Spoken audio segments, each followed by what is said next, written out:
2 हफ्ते पहले दिल्ली के एक कपल का वीडियो वायरल हुआ था। वीडियो में दोनों पुलिस वालों से बहस करते दिखे। अभी मैं इसको किस करूंगी तो क्या कर लोगे तुम? अरे ऐसा कोई वायरल होता तो आंखों में नहीं आ कानों में नहीं जाता। बहस मास्क नहीं पहनने को लेकर हुई थी। मास्क नहीं पहनने को लेकर पुलिस वालों के साथ अपनी तरह की यह पहली बहस नहीं थी। रिपोर्टर के तौर पर जब आप फील्ड में होते हैं तो ऐसा कुछ आपको अक्सर देखने को मिल जाता है। हालांकि कैमरे पर रिकॉर्ड होने की वजह से ये दोनों वायरल हो गए। डीडीएमए एक्ट के तहत उन पर मामला भी दर्ज किया गया और उन्हें जेल भेज दिया गया। नहीं लगाएंगे लोग तो क्या करोगे? अरे भैया ऐसी कोई बात इतना दूर रहेंगे हमको तुम्हारे पास आने की जरूरत क्या है? अब आप कहेंगे कि हम ये बात अभी क्यों कर रहे हैं और इसका चुनाव से क्या लेना देना, तो आइए आपको इसका जवाब देते हैं। सर, इन तस्वीरों को देखिए और अपने आप से सवाल पूछिए।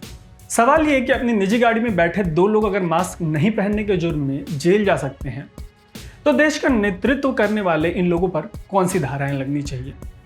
पिछले कुछ महीनों में ये तस्वीरें हमारे टीवी और मोबाइल स्क्रीन का हिस्सा रही हैं और अब देश इनकी कीमत चुका रहा है। आपका सवाल ये हो सकता है कि देश इसकी कीमत कैसे चुका रहा है। आइए इसके जवाब तलाशते हैं। देश की संसद वो जगह है जहां नीति निर्माण होता है, नियम कानून बनाए जाते हैं, बहस होती है और लोगों के सवाल उठाए जाते हैं।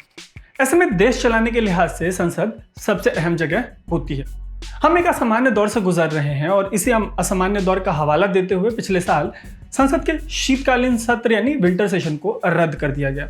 हवाला कोविड की वजह से बेहद खराब हालत का दिया गया, जबकि अभी की तुलना में तब हालत काफी बेहतर थे।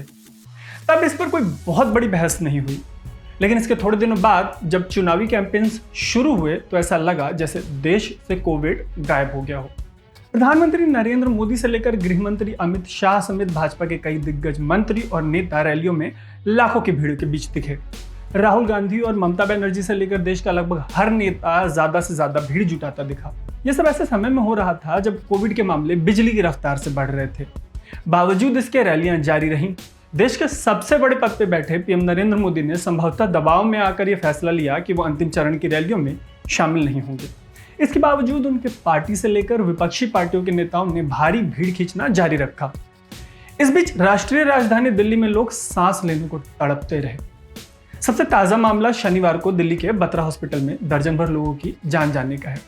उनकी जान महज इसलिए चली गई कि अस्पताल के पास ऑक्सीजन नहीं था। कुछ सवाल तो इलेक्शन कमीशन से भी हैं। सबसे बड़ा सवाल कि महामारी के इस दौर में किसी राज्य का चुनाव 8 चरणों में कराने के पीछे का तर्क क्या है। आखिर 5 राज्यों के इन चुनावों में लॉजिस्टिक्स का ऐसा क्या अकाल था कि बंगाल का चुनाव इतना लंबा खिंचा। क्या सबसे बड़े लोकतंत्र के पास इतनी क्षमता नहीं है कि वो इन चुनावों को जल्द से जल्द समेट सके। देश की पॉलिसी बनाने वालों को एक और सवाल का जवाब देना चाहिए। सवाल ये कि बोर्ड की परीक्षा रद्द हो सकती है, एजुकेशनल कैंपसेस ठप पड़ सकते हैं और पढ़ाई से लेकर लॉकडाउन में जो पास की जरूरत होती है वो तब ऑनलाइन हो सकते हैं। तो ये 8 चरणों वाली चुनावी रैलियां जमीन पर क्यों, ऑनलाइन क्यों नहीं। इलेक्शन कमीशन को तो यह भी बताना चाहिए कि बिहार से लेकर बंगाल चुनाव से इन्होंने क्या सीख ली।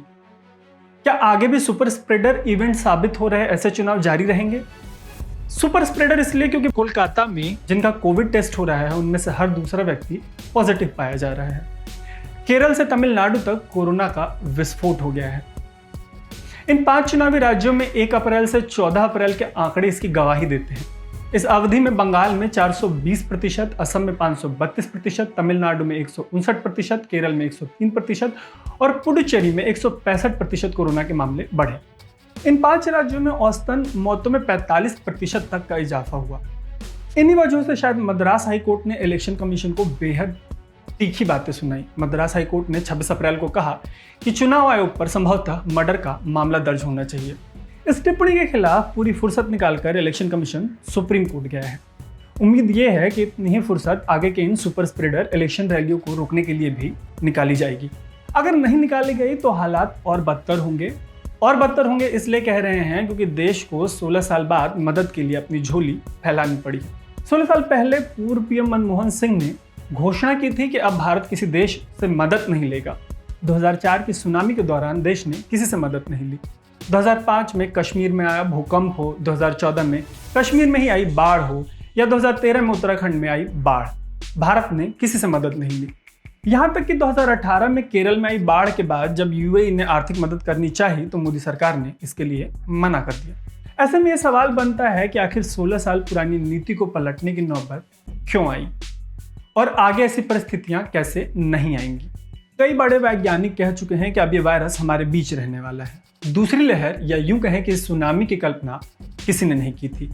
ऐसे में सवाल ये है कि अगर भारत पर एक और लहर की मार पड़ती है तब भी क्या ऑक्सीजन बेड और वेंटिलेटर जैसी चीज़ों की ऐसी ही मारामारी रहेगी? क्या तब भी टेस्ट जैसी बेसिक चीज़ नहीं मिलेगी? क्या तब भी वैक्सीन की ऐसी ही आफत रहेगी? क्या तब भी देश दूसरे देशों से मदद लेने को आश्रित होगा?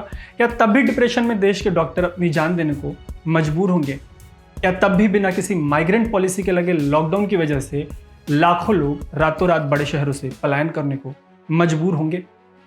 सबसे अहम सवाल तो ये है कि क्या तब भी इसी तरह से चुनाव होते रहेंगे? हम पूरी कोशिश करते हैं कि हम आपके लिए रिपोर्ट करें, हम आपके लिए डिटेल्ड स्टोरीज लेके आएं, rather than कि हम अपना ओपिनियन दें। लेकिन ऐसे असामान्य हालातों में ये जो सवाल हैं, ये जो कुछ अहम सवाल है, वो बहुत ज़रूरी थे। इसी वजह से हम इस ओपिनियन के साथ आपके सामने आए हैं। हमें आपसे उम्मीद है कि कमेंट बॉक्स में आप इस बहस को बहुत हेल्दी तरीके से आगे बढ़ाएंगे।